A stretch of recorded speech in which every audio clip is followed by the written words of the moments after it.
things are a little different this evening. But it's wonderful in a way. We see all of you here for this kickoff of the Lenten season. I think all of you are aware of those infomercials on TV. They kind of fall into two categories from what I've seen. One is the pitch man you see up front, and he's demonstrating the use of the product, you know, the spray that seals up holes, and he's out in the water with a little boat and it doesn't sink, that kind of a thing. Or talking about a hose that just when you finish it winds up being a little circle type thing, or the super glue that looks like a gorilla hold and all that kind of a thing. And the other type of infomercial is one in which you hear the voice of a narrator, a wonderful sort of voice in the background, and you see different people having trouble, and the voice tells you and asks you questions like, does this happen to you, blah, blah, blah, blah, blah, and now, you know, order so-and-so and so-and-so, and all your problems will be solved.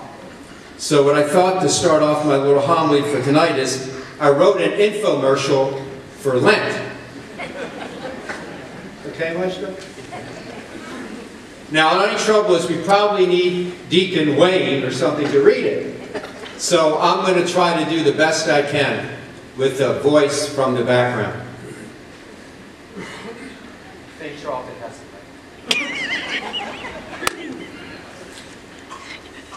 When is the last time you decided to change your attitude about something or adjust your priorities? What is the last significant change you made in your lifestyle, your way of living? Do you feel you're going nowhere spiritually? That you are in a religious rut? Then Lent is a season just for you, built into the liturgical year to help you to address these and like concerns. Did I sell you on Lent? Now, when I mention the word Lent, what pops into your mind immediately? What's the first thing you think about when I say Lent? Now, don't fib now, but I bet you, to many of you, the first word that popped into your mind was chocolate. Yep. Giving up candy. As in giving up chocolate for 40 days. Others of you may have thought about experiences you had in the past with no meat on Friday. You know, our Knights of Columbus fish fries. Other of you may have thought about the purple liturgical vestments and this kind of strange color purple in Lent that's not that beautiful purple we saw during Advent. Or some of you might be thinking of somber music. Yes, Maestro, somber music. But the word Lent itself comes from an old English word that means springtime. A time in which new life starts to spring from the earth, and the grips of winter start to fade away, and new life starts to bloom.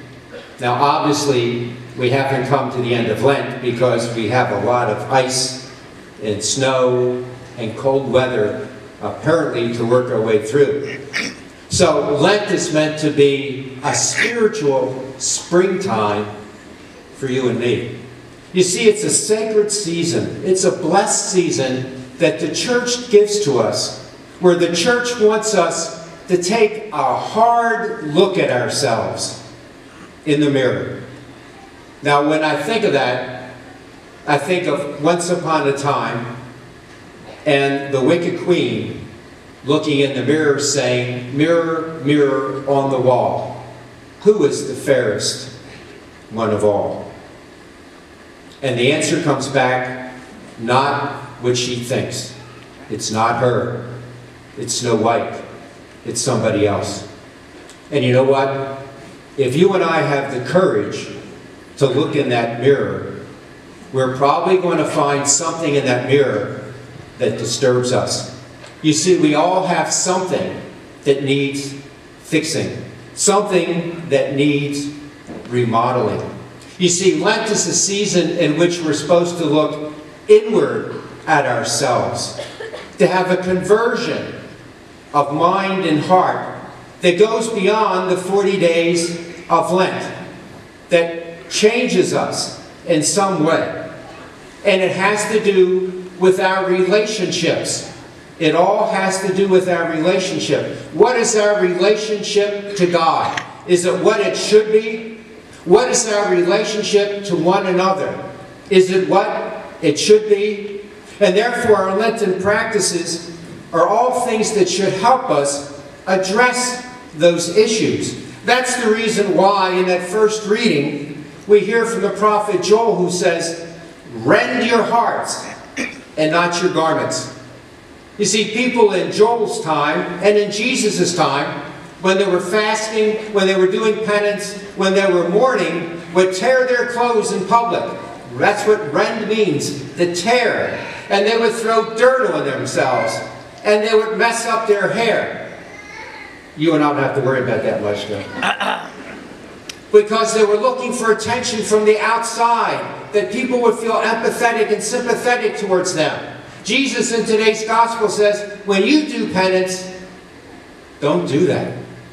Don't let anybody even know that you're doing penance. Just your Father in heaven.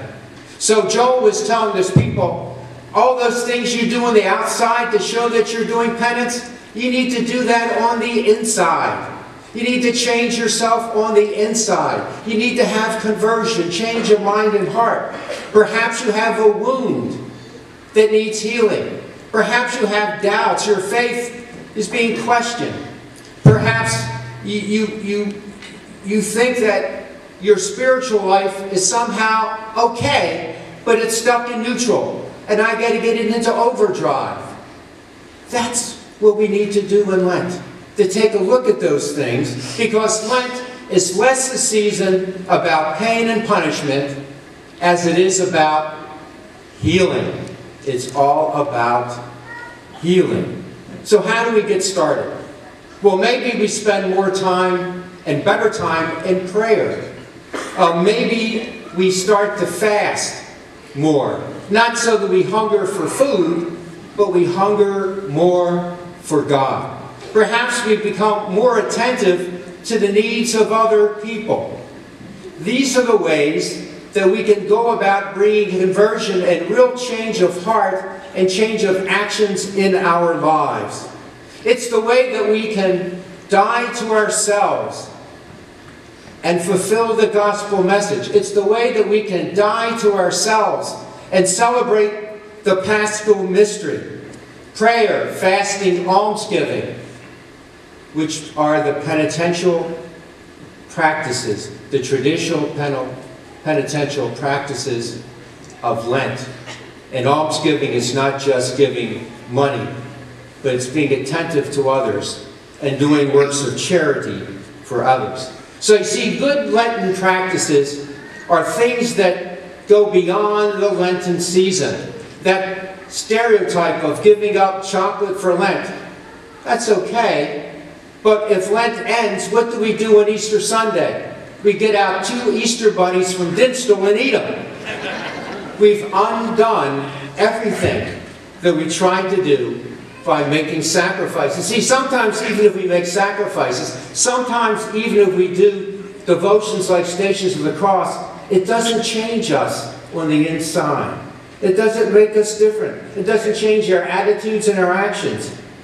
That's not keeping Lent. We have to work towards a higher morality. The responsorial psalm reminds us, "A clean heart create for me, O God, renew in me a steadfast, a lasting spirit." So let's not spend Lent with just temporary improvements, and then once we reach Easter Sunday, go back to business as usual.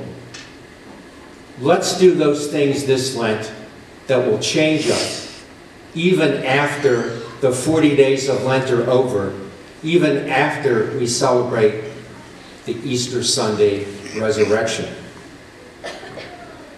And we can't wait. Paul says in that second reading, now is the time.